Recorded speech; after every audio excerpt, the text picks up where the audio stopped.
Poker Stories is an audio series that features casual interviews with some of the game's best players and personalities. Each episode highlights a well-known figure in the poker world and dives deep into their favorite tales both on and off the feld.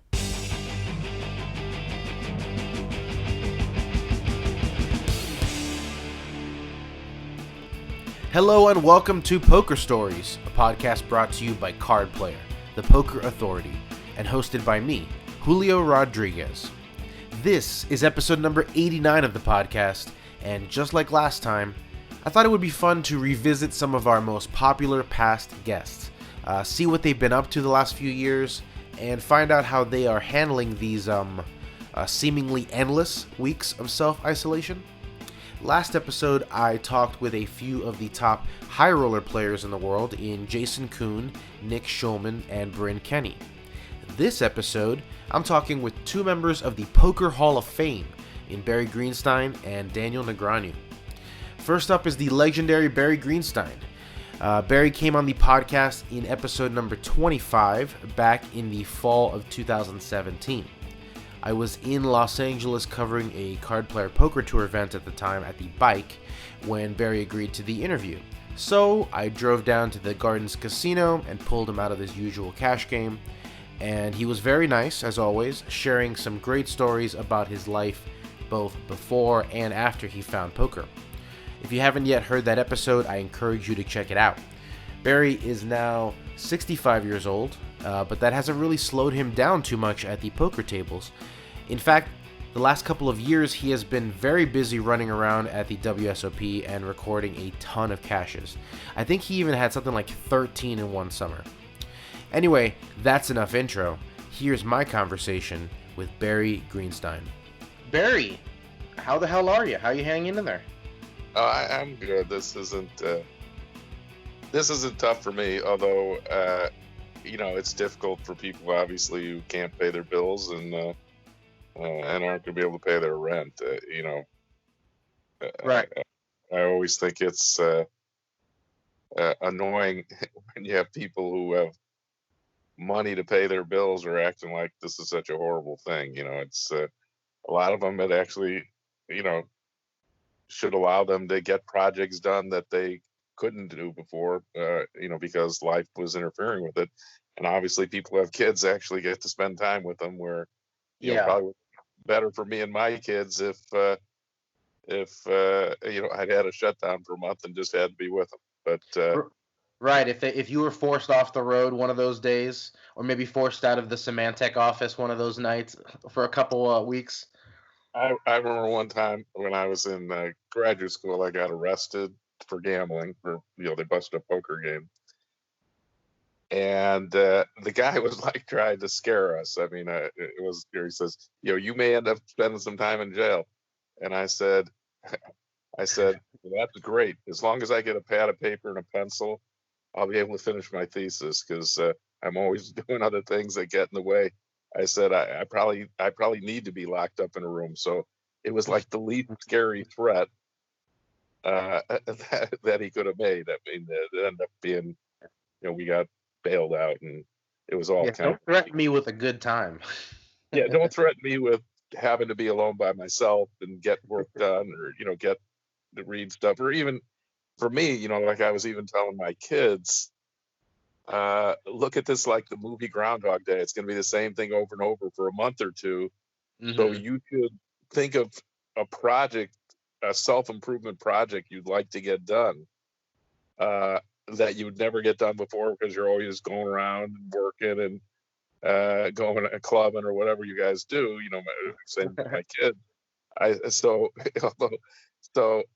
my kids that. So for myself, I said, okay, I'm going to get in shape. I'm going to get on an exercise routine. I have these bands that I kind of work out with, but I'm not the greatest at. I do it every other day because as you get older, your muscles just.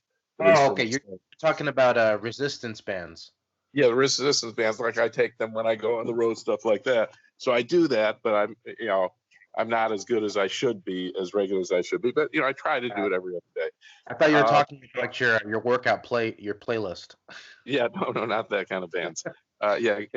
Guitar Hero. Do they still do that? But no, anyway.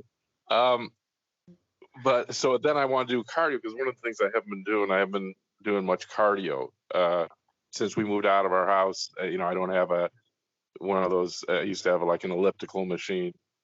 Although sometimes I've been able to go to a gym that has stuff like that. So I was all ready to run and all this, and like about the first day I ran on pavement around the area where I am, I hurt my knee, and every time I've tried to do it since, I haven't been able to do it. So there goes the cardio. Yeah, and you don't want to hurt it too bad, because a trip to the hospital wouldn't be great right now. Yeah, hospital's like the last place you want to go. I did a flip over my daughter's scooter, and I had to tough it out at home. No urgent care for me. Right, but anyway, so I think I know it's nearing the end for most of us. We probably have another 2 or 3 weeks, but Is that what yeah, and I mean 2 or 3 weeks kind of locked down. I mean, right now I'm in California. There are some golf courses that are open where it's pretty safe. You don't go into the clubhouse. You have to wear a mask, and it's out in the sun. It's probably a good place to be. But obviously, going in places where you're around a lot of people, like a poker room, even if they opened it up right now, I wouldn't. I don't think I would go, and I'm sure I wouldn't go actually. And even the last week before the shutdown, I would go around to the 3 clubs in the area that I play at, which are the Commerce, the Bike, and the and Hawaiian Gardens. I noticed some of the older players weren't there, and I assumed it was that their families just told them you can't go out, because obviously they had already put out warnings that people who were older or compromised are more in danger from this disease than people who are young and healthy, although we see that young and healthy people sometimes die from it also. Yeah. But so, like we see, today we're speaking on whatever day this is, George's opening stuff. But still, who's going to go in a restaurant, right now? It just, so you can open stuff up as much as you want, but I just don't see people coming back to these businesses right away. So, where there are going to be a lot of people around you. I mean, it obviously is going to change our lives until there's either good treatment or a vaccine. Yeah. Well, we're recording this April 24th for our listeners out there wondering. At this point, the WSOP has postponed their series and are hoping for the fall. What are your predictions on that? Well, here's the thing. The average age of the WSOP is probably close to around 30. And when you're 30 years old, you feel kind of invincible. And even myself, I'm 65 now. My first thought was, it doesn't scare me. I'm pretty healthy. I'm not a smoker. I'll be okay. But of course, then we learned it's not about you. It's about everyone else. Exactly. You can end up getting it. Even if you're able to get through it, you can become an asymptomatic carrier, and you get in contact with other people and they die. And I think of that. I mean, I haven't been the least bit scared for myself through this whole thing, but I have a daughter who had a liver transplant, and she's, she takes immunosuppressants. So she is, when you talk about compromised people, she's the epitome of it. Yeah. And I'm just, kind of counting the days for this thing to get over, to where we do have a cure. I don't want her going outside. And every time, she video chats with me, and I'll see they have a friend over or something at their place, and it doesn't make me feel very good. I mean, she's that person. She got it. It'd probably kill her in a day or two.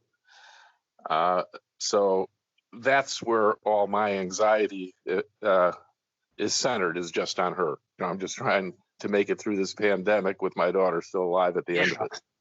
Yeah, I think everyone out there's got somebody they're definitely worried about, and the stress doesn't help. Are you playing any cards online to distract yourself? I have. I've never been A successful online player I was actually back in the day when the games were really soft and you could play in the big games and make a lot of money. So for a few years, I didn't play a lot, but when Ultimate Bet got their big games, I did for, let's say, a year or so.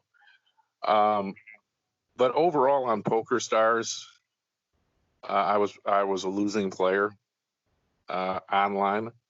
And, I always like when I play with online players live and they don't know what to look at and what to think about, I'm kind of the mirror image of them when it comes to online. I don't use a head-up display. I don't have statistics on people. And, a lot of the online stuff, people are doing stuff like that. And now, so what I did is I've played a little bit on some of the gray sites. And, I'm playing smaller than I did back in the day, which means the rake is a higher percentage. And it seems like unless you spend the time to select your games well, especially in the mixed games, you're often at a table where everyone rates to lose. Right. Even if, I noticed a couple times, let's say there's one bad player, I watch the play, and maybe one or two bad players is enough for me to, I don't know what else, one or two bad players is enough for me to call something a good game. But online, it's just seemed like, especially in these mixed games where a lot of hands play themselves, one bad player and then the other five of us are decent means we still don't have enough EV to beat the rake. Yeah. So what does that mean for you long term if live poker doesn't come back 3, 6, 9, 12 months from now? Well, I'm assuming it will come. I think it will. Let's say if the World Series is right, it comes back. In 2 months. I'm assuming the casinos will open up in the next 2 months. I'm concerned that again, some of these older players I talked about, they're often, some of them that I was thinking about in my mind were people who were not professional players, who were successful business people and just play poker for recreational reasons. And let's face it, if you're a professional player, those are the kind of people you want to play with. Yeah. And, if I was a child of one of those people, I also would be telling them you shouldn't be going to a casino until it's safe. Yeah. So it's a matter of how much do they love it. That's what we're going to find out. Well, I don't want them. It's not like I'm that carnivorous, but I want them coming and dying and getting sick and dying in a casino. I mean, let's face it, these chips that we play with are often so dirty. It's amazing. All of us don't get sick and transfer diseases to each other as it is. Exactly. For the casinos like in Las Vegas, I would expect slot machines would come back. I think they could almost come back now. Yeah. Because, you can be isolated as a slot machine and wear a mask and wear gloves so you don't touch the butt, stuff like that. So I could see them opening there. But table games, it really seems problematic to me. Yeah. The only encouraging thing, there are a couple things. One is apparently we're finding out that a lot more people have had this than we think because they find antibodies in maybe 15% of the people when they do a random test. So millions of people have actually gone through this either asymptomatically or have gotten over what they thought was the flu. So that does give us a little bit of a herd immunity. Also, we're all being a little safer as far as our distancing and things like that, which helps delay the spread. Yeah. And the third thing, which is probably the main thing, it has a mortality rate, I think, of, similar to the flu, 10th of a percent, I think, of people who get it will probably die, because you may think it's higher because of what we're looking at as cases and deaths, but that's because we really don't know. The number of people who are infected are way higher than the number that you see posted on the screen. Anybody. So it's lower. So most people, you're probably not going to die if you get it and you're healthy. And you might say, yeah, but I saw this guy who was an athlete and whatever, he got it. Yeah, but that's because that's before they got better at treating it. Now, not only do they have, some medications like Remdesivir looks like it's doing pretty well as the leading candidate. But the main thing is they know how to treat someone who's got it. They know you can't just let them lie in bed. You got to roll them over, that what they call proning. They also know that what was killing a lot of the healthy people was they got what was called the cytokine rush at day 10, and the body was now attacking itself. That it was basically you had too many antibodies trying to fight this thing, and it started attacking your heart and your liver and everything else. And now that they're aware of that, they kind of know the direction to go. Even sometimes giving you immunosuppressants, your body stops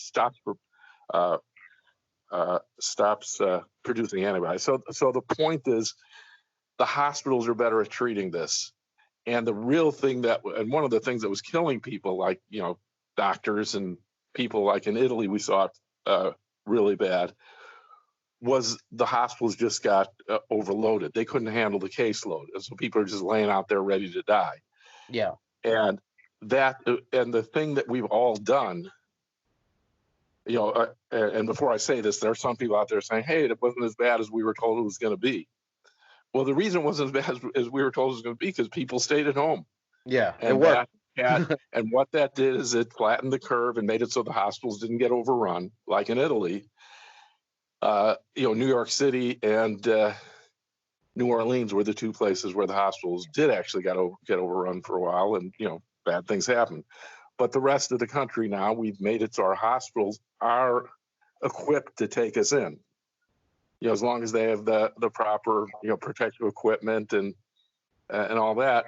If you get sick and you don't have problems, if you get this, you're probably going to be okay. When I say probably, obviously I'm saying 99, over 99%, you're going to be okay. I mean, of course, I don't want to play Russian roulette with even 0.1%. Of course. I wouldn't want to die. But what I'm saying is it's not, but even with the flu, people die from that. It's gotten to the point now that it's not that scary thing. Like, hey, I get it. It could be a death sentence. It's like when I was a kid, you got cancer, you died. It was really simple. And then as time went on, you got cancer in the 60s or 70s, it was 50-50. And then, now you get cancer, they treat it. You probably live, but, obviously some people still die. So it's. Yeah, I feel the same way. I feel like as the weeks have gone on, I'm becoming less and less anxious and stressed out about every passing minute. Yeah, well, again, you always, every time you say that, you always have to remember it's not just about you. You could get it, and especially in a casino, you can get it, you can infect other people, and they might not be as healthy as you are. Yeah. Well, you've definitely done your research, and I hope everyone else out there is informing themselves as well. Let's take your mind off of it a little bit with some rapid-fire questions if you're ready to go. I'm good. Okay. What's the most entertaining thing you've watched, read, or listened to since self-isolating? I really haven't. I read some things that were on my desk. Nothing big. It ends up, reading is so much different now than it used to be. I'm giving you the old back in my day stuff. Back in my day, we read books, right? Now you're just reading constantly on the internet. I have eye strain. The thing that's hurt me is I've had to quit every day because my eyes hurt. I bought this thing that I hope is going to work. It's been a month. I ordered a month ago from Amazon. It's supposed to get here next week, where it's one of these Blu-ray or blue light. I don't even know what it is. These screen things. Are they glasses? No, it's like it said it was the best one on the things I saw on Amazon, where you put it on your iPad and it screens that blue light or whatever it is, the UV light or something. I don't know what. Yeah, but my eyes really hurt every day, and I've had to take a day or two off. So, I read a tremendous amount because I'm always reading, all the stories, obviously the COVID stuff, but whatever is on my Facebook and on the news sites I go to or information. I actually, for me, I read a lot of physics, so I'm always interested in astronomy. So I'm always reading those stories, cosmology type stuff. So I do a tremendous amount of reading, so because of the shutdown, I basically read as much as my eyes can take it, is what it comes down to, until I have to give up. And that often is, 5-6 hours of reading a day. Yeah, I hear you. My podcast producer Eric Fast, he wears these tinted glasses for glare reduction on the computer, and he swears by them. So maybe you should look into some of those. Well, I think that'll probably be the same thing, but over the screen. And even I went out 2 days for the first time, to a golf course, and it was interesting where they spray the cart down, and and they and everyone, and you have to have a mask. You're not allowed on the course, and you don't go into the clubhouse or anything like that. You had to pay online. Nobody wipes your clothes. The hole is inverted. You're just not near anyone. Yeah, the hole's not inverted. I thought it was going to be inverted. No, they have what they do is they put a PVC pipe, which for those of you who don't know, the plastic piping, and they cut a piece out and put it in the hole, and it makes so the ball doesn't go down into the hole. It just goes in, and you can easily pick it up without touching anything. Yeah. So, I mean, that's probably about as safe a place as you could be outside. At least you get some fresh air. But because I've been inside, and like I said, my eyes have been hurting, the sun really was shining brightly. And before I tell you why is the sun shining very brightly, besides the fact that I live in Los Angeles, is because we don't have the pollution to block it out like we've had, because there aren't so many cars on the road. So all these cities around the world, India and China are even worse polluted than we are. And now they can see all these buildings and skylines and things like that, which we weren't able to see before. So one of the things is the sun. It shines brighter. And for one of the few times, I mean, a lot of people, because of skin cancer type things, wear hats. I've never been a hat wearer. I'm sure you've never seen me wear a hat in a casino. I don't think so. I had to wear a hat just to block the sun out a little bit, as a visor against the sun, because it's just my eyes couldn't take it. These are the unintended benefits of self-isolation. Let's see here. Do you have a celebrity? Sorry? Oh, I didn't answer. So I answered your question about reading, but your other part of the question was about watching. Well, if you don't watch anything, that's fine. It's whatever you choose.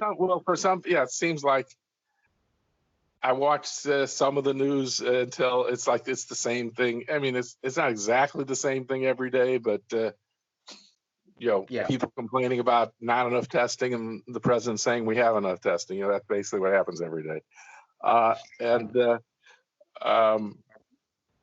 So it seems this would be a good time for binge watching, but for some reason I just didn't get into like watching anything. I haven't watched any series or done any binge watching during this lockdown. Anyway, go up. Next question. Yeah. One question we've added to the podcast since you've been on. Did you have a celebrity doppelganger growing up? Somebody said you look like? Yeah. I guess he counts. The only one I remember is I used to, in college, I would only cut my hair once a year. And I came home because my mom didn't like me to have long hair. So at Thanksgiving, I would come home. So every year I'd cut it. So that meant that most of the year, my hair was really long. And I wasn't a hippie or anything like that. It's just maybe I was lazy. Even now, I cut my hair down to almost nothing and then let it grow until I get enough complaints that I should cut my hair, and then I cut it. I've been lazy with that stuff. But because I had this long hair, people said I looked like Alice Cooper. And again, if most of your listeners may not know who Alice Cooper was, I'm sure they do. Well, listen, podcast demographics tend to skew young, but poker tends to skew old. So I'm guessing Alice Cooper's in there with us. If you don't know who Alice Cooper is, probably I'm 18, was about the best song he did, and it also came out when I was about 18, so it was one that we would yell. But anyway, he was a leader of a rock band, and we'll Photoshop some hair on you and see what it looks like. So those of you, I give you two good Alice Cooper songs. I'm 18 and School's Out. Those are probably his two best. And School's Out. Yeah, and School is Out, so those are it's appropriate. But anyway, so I could go. He used to sometimes have like dark makeup around his eyes. So I know when I was in college, I almost during Halloween didn't have to do anything, and I could just say I was Alice Cooper. And but I think he one time had like star black makeup around his eyes. I did that one time in college for my costume. Awesome. Did you have a nemesis in poker? Somebody that you couldn't beat or that held over you? I never really did, and that's not to say. And I always tell people this: it's not about being better than other people; it's being more prepared. And anyone who's read my book or has listened to me knows you don't want. It's really overrated to have to say, "Well, I play poker better than whoever." It's not that; it's how effective you can be. And so, I was generally the most effective player in the games I played. I won the most money. But there were times where I saw, especially when Vegas players started coming out to California after we got Hold'em there. I thought I was really, the best player, and then I saw people that were doing things that were better than I would. Value betting better. I was more of a smasher, put my chips in, force people out with either with a bluff, oversized bluff. My bet sizing wasn't great, so I'd see people who had been playing Hold'em, know them Hold'em their whole lives.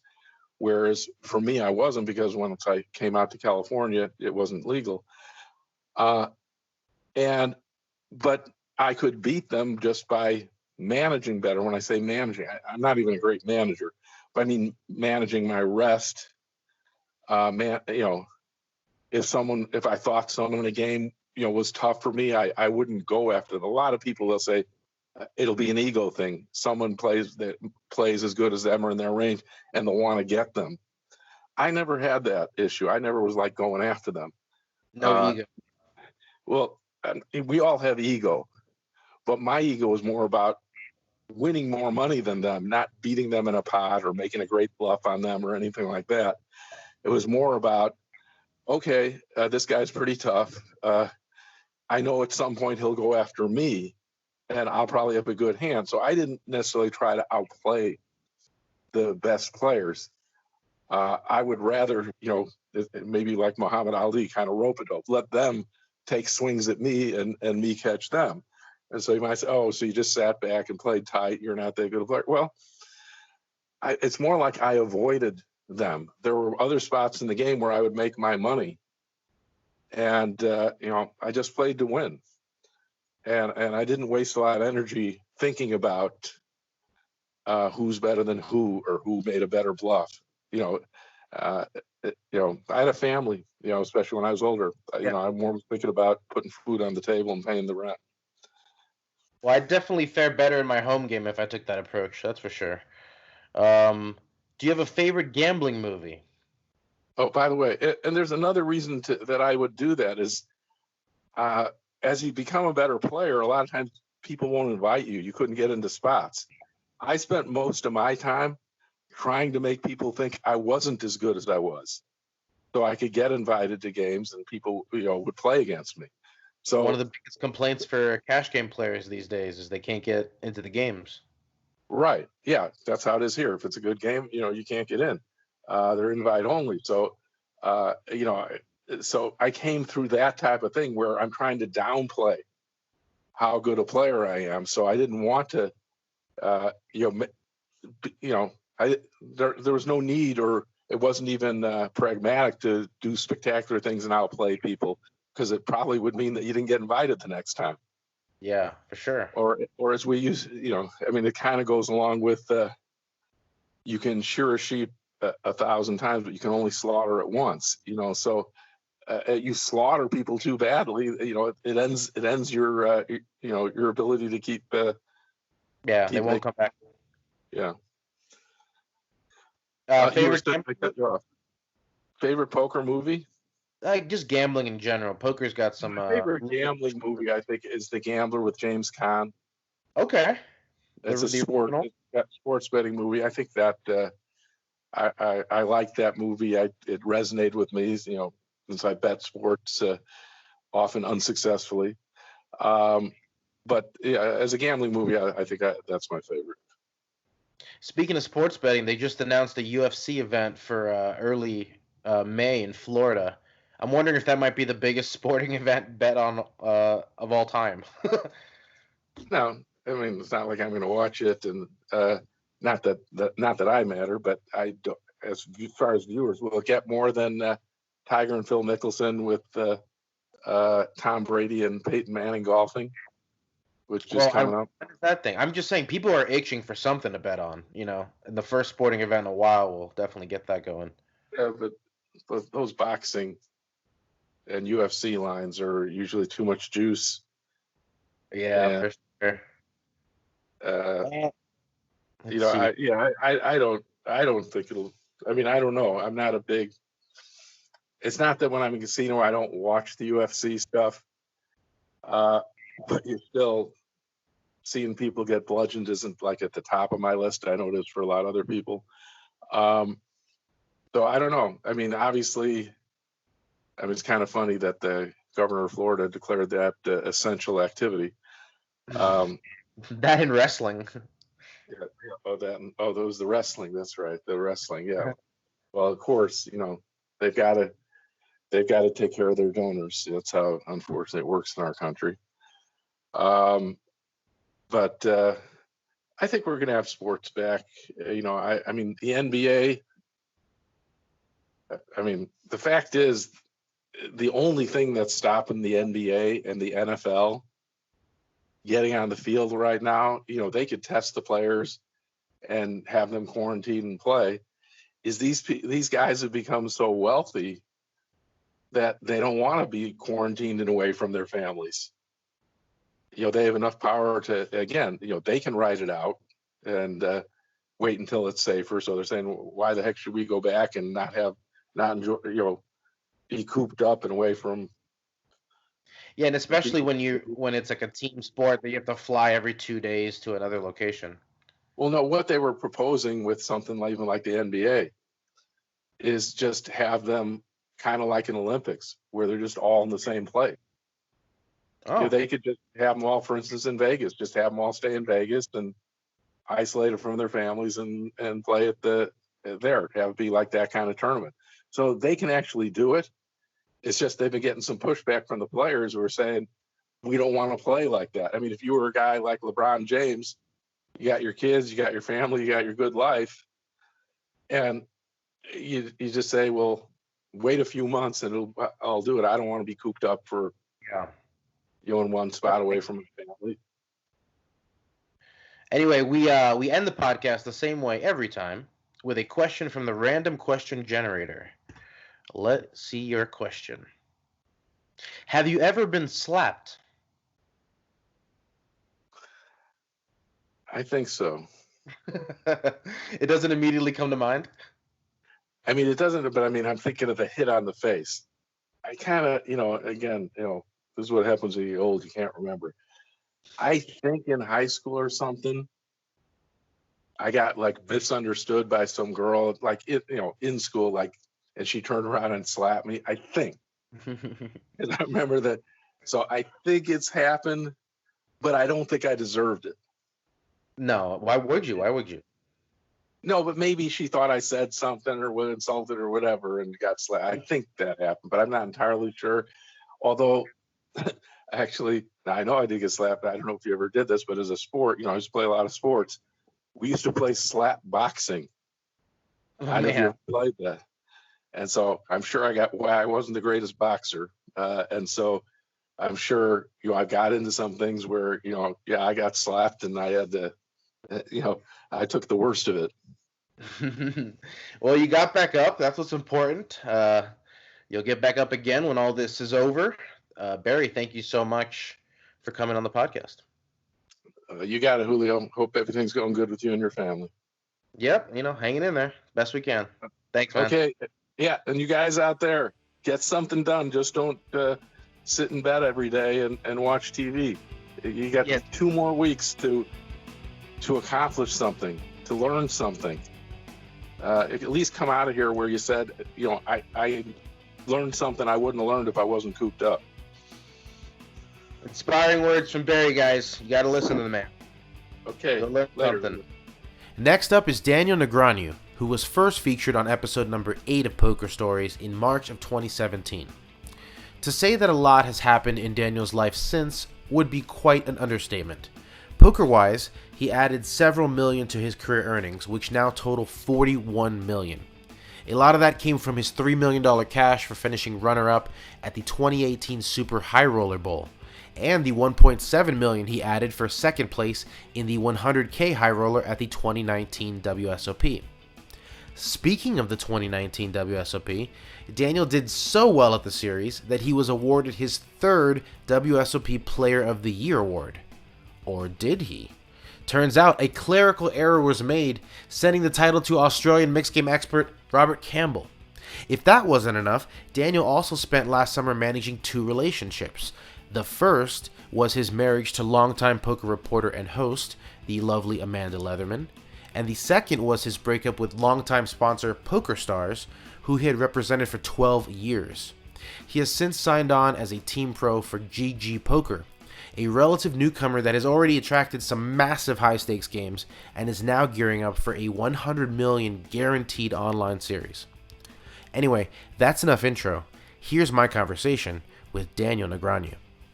Hey, just a quick note. We had some audio issues that we didn't catch until after the interview.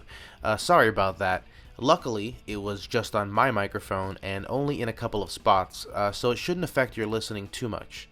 Back to the show. Ready. Daniel, welcome back to the podcast. How you doing? Welcome back. Wow. You know what? When I think of welcome, I'm trying to remember the last time we did this, and it's been quite a while. It's been like 2.5 years. I went over to your house. I remember Terrence Chan was fighting that night, and we watched a fight. So, yep, my podcast partner, T-Chan, he's now officially retired. Yeah, no longer taking shots to the head.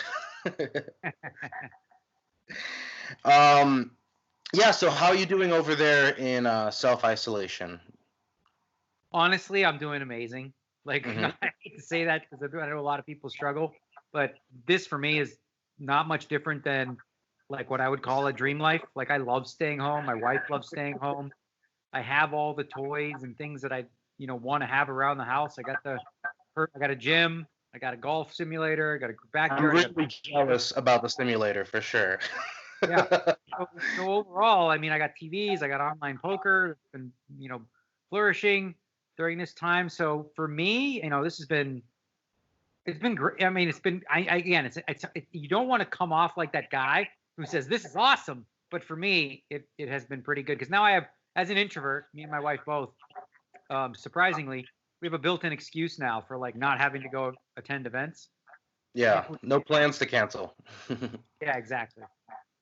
It's weird. I was talking to Barry Greenstein and a bunch of other guys about this, and they basically said poker players are built for this kind of situation, and a lot of us did it with online poker when it first came out anyway. I think it depends on your personality type, really. Like, not all poker players are created equal. Like, there are some, I won't name them, but some are extroverted and they need to get out of the house. I'm not one of those people. I'm very comfortable being at home. I could genuinely do this for 15, 20 more years and genuinely be happy. Reading, watching shows, the whole deal.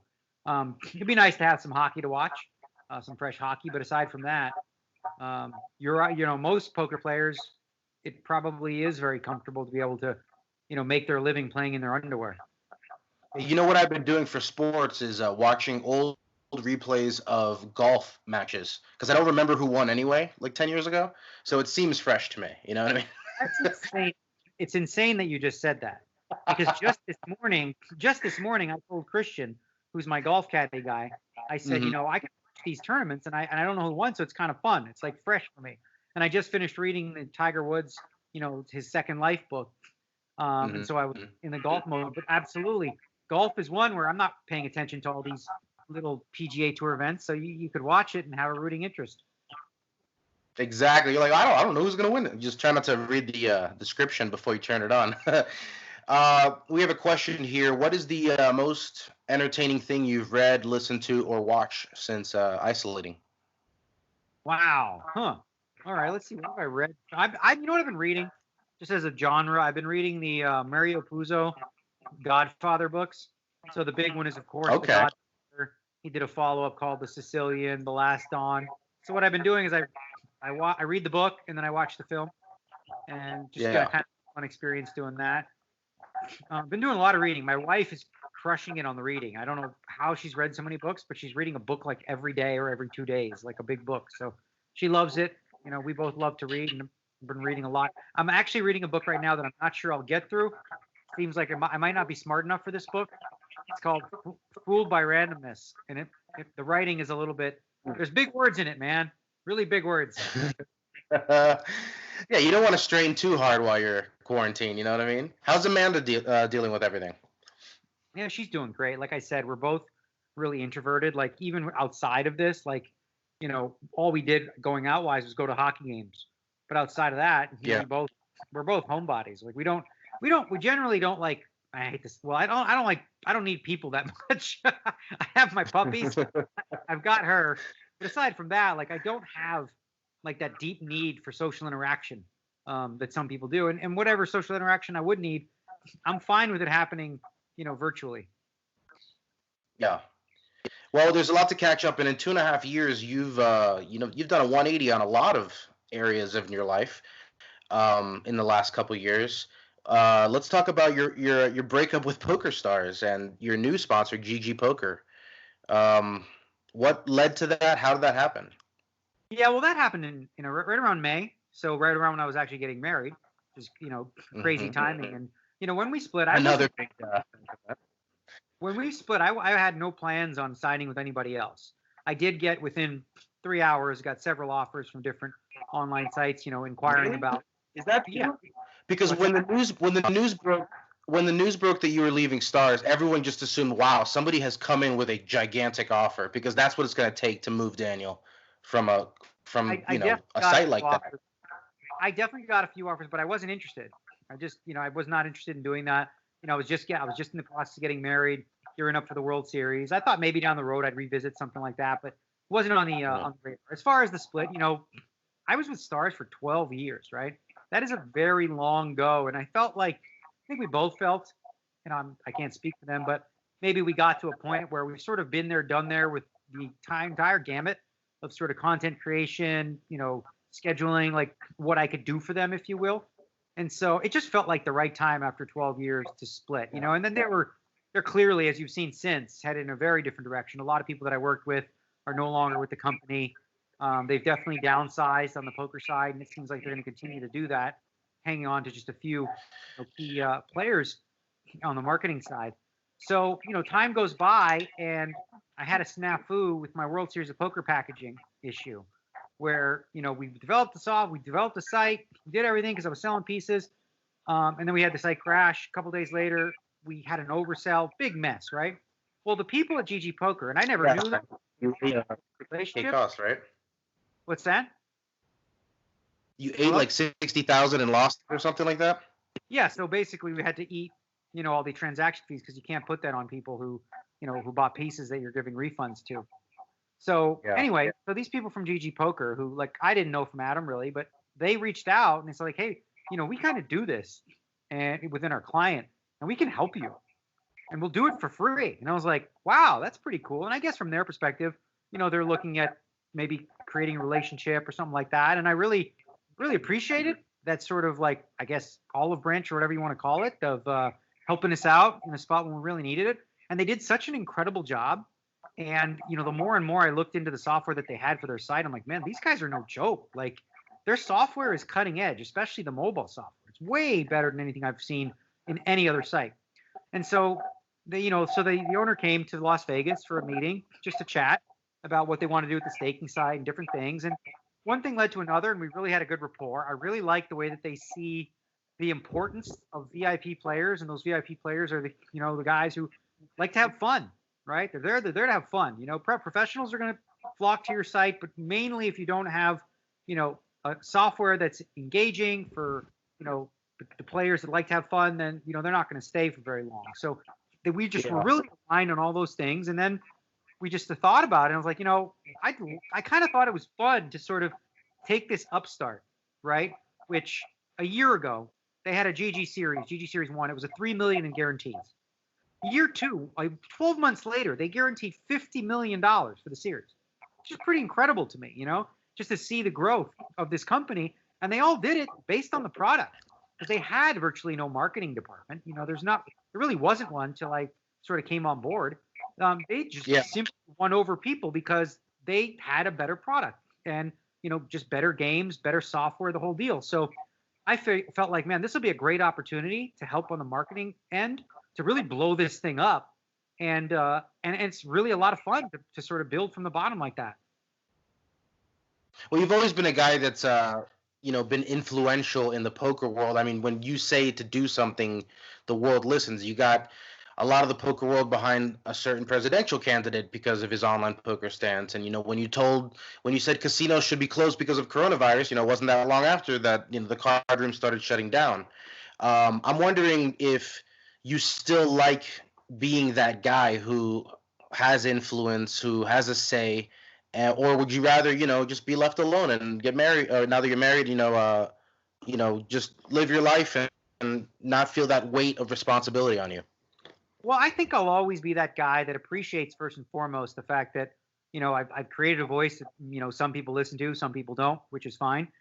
But I have good relationships with a lot of people on the inside in various different companies, whether it's the World Series of Poker, World Poker Tour, different organizations, where I guess what's shifted from maybe 10 years ago is instead of me going on like a wild rant on YouTube like a kid, like a child would, and being like, oh, no. Instead, I'll reach out directly to the people involved and go, guys, what are you doing with this? How's this sound? So instead of like having to be that guy on the front lines of just like, crying foul, but without actually having a deeper understanding. And the truth is, because I've been on both sides of the poker industry as a player and on the business side, I have an understanding deeply of like why decisions are made, what's behind them, where sometimes players just look at something and they're like, well, this is bad for us. I cry foul, burn it down. But I'm like, but you don't get it. Like there's more to this than simply like what is best for you today. Because long term, if a company doesn't thrive, and I've said this many times, if a company that offers these games doesn't thrive, then you have no place to play, then you no longer thrive. So you're in it together. If you're making money as a poker player, you need for operators to also be making money, because if they're not, there'll be no games for you to play. There's no marketing being spent to bring in new players. So when you start to look at it as a partnership rather than as, they're the enemy, I think you have a much more, clear view of what's real. I agree. I think poker players, they feel like they represent all poker players, but in reality, pros only represent, maybe the 10% of winners. So it's funny you have to cater to that 90%. It's funny because I try not to get involved in the Twitter debacles because it's a negative cesspool of an environment. But like I found this one statement by a guy and I was going to reply, but I was like, I'll just leave it alone because it's so ironic. Okay. GGPoker has the most high stakes PLO games anywhere. Okay. So there's tons of games going, right? This one guy who's a pro, says, why don't you tell them to make the games based off of the rake playable for people? And I'm like, the irony of your statement, you mean playable for you, not for people. You. No. Because we clearly have more people playing there than anywhere else. Maybe you find that the rake is too high for you, which is possibly the case. But those that are like there to have fun and, look for a good gamble, they seem to be fine with it, right? And there's, the way that the system works, it is pretty high rake in the PLO games, but it's also high reward, right? So you are paying a high rake, but they do give back a ton in rewards. It just goes back to the majority of players, which, as you mentioned, are not necessarily going to be professionals. Exactly. I always see it with certain live pros who complain about bigger, longer structures and more chips to start with. And I'm just like, that's only going to benefit you, the pro, and you're just getting everyone behind you because they don't understand, I mean, it kind of doesn't benefit them too. If they really broke it down and they actually thought about this like a business, they're like, okay, well, if I have this structure that's like a 9-day tournament now That's a 1,500. Okay, well, I'm spending 10 hours a day. I'm spending 90 hours, and my ROI and a 1,500 is $1,500. Is that worth it? Versus, a little more. And also, in addition to that, your amateur players are not going to want to play that, so the fields are going to be tougher. So it's probably like a lot of times what pros think are in their best interest, they're actually not even correct on. Yeah. They should be embracing turbos. Well, here's what they should be embracing is the understanding of this. Whatever the VIP player really likes or thinks is fun or good for them is good for you as a pro, because the positive experience they have means they're more likely to come back. If they play and every time they sit down, they play for 3 hours, they get their ass handed to them and they never win, you're going to lose a guy. He's not going to. Nobody likes to lose every single day and feel humiliated in doing so. So creating some formats that are fun and a little more luck based, good for them, good for poker, good for pros, ultimately good for everybody. Speaking of live poker, do you think the WSOP happens as in the fall, like they're hoping? Well, to answer that question, right, we have to go deeper into when will we be back to normal as a society? And I don't see any real evidence to suggest that, everything will be hunky-dory by the fall where we can reopen and go back to life as usual. And poker itself is probably one of the last things you would think of as far as, the ability to social distance and not share germs, right? Because you're touching the same cards and chips and dirty felt. So, I mean, it's a nice thing to say, like, sure, fall, that'd be great. But, I mean, they're sort of, right now, Steve Sisolak still has Nevada on a lockdown. So not until the city opens up, and we don't know when that's going to be, can you really say, whether or not it's going to happen. So basically, it's a guess as to whether or not I think we're going to open up by then. And I don't think we're going to open up fully by the fall. I don't think we're going to have control of this. And a vaccine is 12 months to 18 months away. So I think we're in it for the long haul. And I'm not so sure, I'm not so sure that's the correct response right now to, because of what, the issues we face with the economy and whatnot. But as of now, we got to go with the recommendations of the scientists. And they say, keep it shut down for now. Yeah. Well, that being said, what is your prediction for poker, 3, 4, 5 years from now? Do you think it'll be just as popular, booming as ever, or is live poker going to take a hit? Oh, I think live poker is going to be just fine once this virus, subsides, and if it does, and hopefully we don't have any new pandemics that pop up that keep us, in even worse shape. But as far as poker goes, the one problem we're going to face is we're obviously headed for like a global recession, potentially leading to an actual depression. And in cases like that, poker suffers because people don't have as much disposable income that they're going to spend on poker. Poker thrives when the economy is doing quite well and people have extra money to, make a trip to Vegas, play a few slots, go see some shows, play some poker. So I think we may see a downturn in total participation, especially because people are not playing poker now. Poker is thriving online. Like every operator is seeing a huge uptick. I know at GGPoker, we had a guarantee on a $150 buy-in with no reentry. Started the year at $250,000 as a guarantee. We're up to $500,000 now on that guarantee. Yeah. So, and so it's definitely flourishing online. All right, Daniel, I'm gonna let you get out real quick. I got some rapid fire questions that you missed the first podcast. If you're ready to go. Ready. Here. Did you ever have a celebrity doppelganger or somebody that people told you looked like growing up? I had two. Edward Norton, and then also in the 1999 U.S. Poker Championship, I was wearing a white tracksuit, a Nike hat, goatee, and a big earring, and I got Andre Agassi a ton. I could totally see a period of Andre's life where you guys looked similar. Yeah, the earring helps for sure. Oh yeah. Was it a hoop earring or it looks like a stud? Oh, I had double hoop earrings, yeah, on one side. And I had the goatee, had the hat. I could see the resemblance for sure. That's good. Here's another one. Do you like telling people that you're a professional poker player if they don't know? Yeah, not really. I don't know. It's not something I would say that I like telling them. If I'm asked, what I do, then I will go with that. It's a lot better. I'm a gambler, I'm a bum. But I wouldn't say that I like it specifically. How often does it happen where you don't get recognized? Oh, a great deal. I mean, depending where you are, right? Like if I'm at a yoga class, for example, like, I mean, not a lot of people in yoga are exactly the target audience.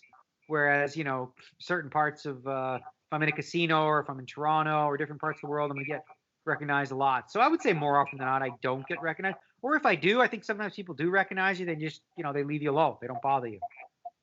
Did anybody ever mistake you for somebody else? I don't. Well, no, I had people call me Phil before. It's like kind of weird. They just didn't get my name right. But They're like, well, that's that poker player. His name must be Phil. I've had a lot of people go, I know you from somewhere, and I'm like, we went to high school together. I'm like, no, you watch poker on TV. Here's a question. Did you ever have a poker nemesis or somebody that you couldn't beat in a game? Yeah, for Something sure. held over ebbs and flows. That you go through periods where that's true. Someone's just like, seems to beat you every pot. And for me, for a long time, it was Scott Seaver, who just no matter what, I bluffed, he'd call with nothing. I had it, he folded. I rarely ever had it. I had it, he made it.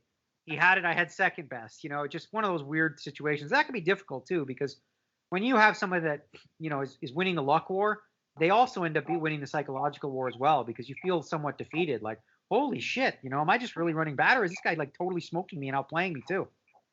Yeah, you start wondering, do I have some weird tell that only he knows, or something like that? Kind of like Prahlad Freeman, who, he mentions how when he was cheated on UB many years ago, it really destroyed his game and his confidence, because he was playing well, but he was getting cheated, of course. And so he's like, well, how am I supposed to beat this guy? So he started playing completely different and trying to do different things to try to because what he was doing was not working, and that had an effect on his game overall. So not only did he lose the money he got cheated out of, it affected his ability to, make money against people he wasn't getting cheated against.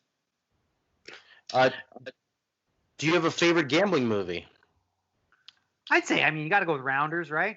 Like Rounders is classic. When it's on TV, I'm always watching it for sure, and it hits home. Just some great one-liners in that film. So you don't have any. What about non-poker movies? I always liked Color of Money. Okay. I was a pool player back then too. Before Rounders, I had Cincinnati Kid in my rotation, which is an old movie with Steve McQueen. But I'm all for gambling movies. You had Nick Schulman on here talking about Pool Hog Junkies, I think. Oh yeah, I like too. Yeah. I know you're big. You still play pool a lot, or? I have a pool table and I haven't touched it, and it's crazy because with the quarantine, you'd figure you'd hit a few balls, but I haven't played in quite some time. No. All right. Will you be a professional poker player in 10 years? I guess you could question whether I am today, right? Like, I feel like in a lot of ways, I'm 45 now, and I feel like I kind of retired from that role about 15 years ago. And when I say that, I mean like from depending on, going to play poker to make my money. I play poker and I'm going to still play poker, and I'll still be among professionals, and I'll still believe, to be a winning player. But whether I need to, play poker to pay my rent money, I don't have to do that now. So I don't see that in 10 years either. Fair enough. We end the podcast the same way every time, with a question from the random question generator. Here we go. All right. If you could change genders for a day, would you? And what would you do? I would, for sure. And I think you kind of have to, right? For one day, why the hell not? Okay, so whatever. You asked the question, I'm going to answer it because you asked. But you'd love to sort of like diddle and figure out what the heck it feels like on there. You know what I mean?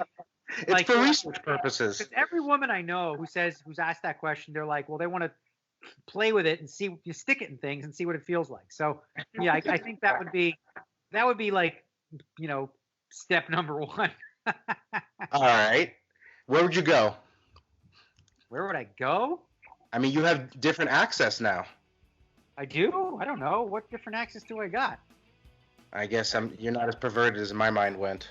Are you going to go to like the ladies' room and look at naked women? I don't know. That's disgusting. Oh, that's funny. Daniel, thank you so much for the time, and hopefully we're out of this soon, and we'll get to see you out there. All right, bud. Sounds good. That's it. That's the show. Thank you once again to the always generous with their time Barry Greenstein, and Daniel Negreanu. You can follow Barry on Twitter at Barry Greenstein, and Daniel is at Real Kid Poker. You can find Daniel at the tables at GGPoker, or check out his masterclass, which is nearly 8 hours of video instruction. Don't forget to check us out as well at Card Player Media and also at poker_stories. If this was your first listen to Poker Stories, make sure to subscribe wherever you get your podcasts, and you'll be treated to a new episode every 2 weeks. If you like what you heard, please do us a big favor and leave us a nice rating and a review. Then tell us about it with an email to pokerstories@cardplayer.com, and we'll hook you up with a free digital subscription to Card Player magazine. Thanks for listening.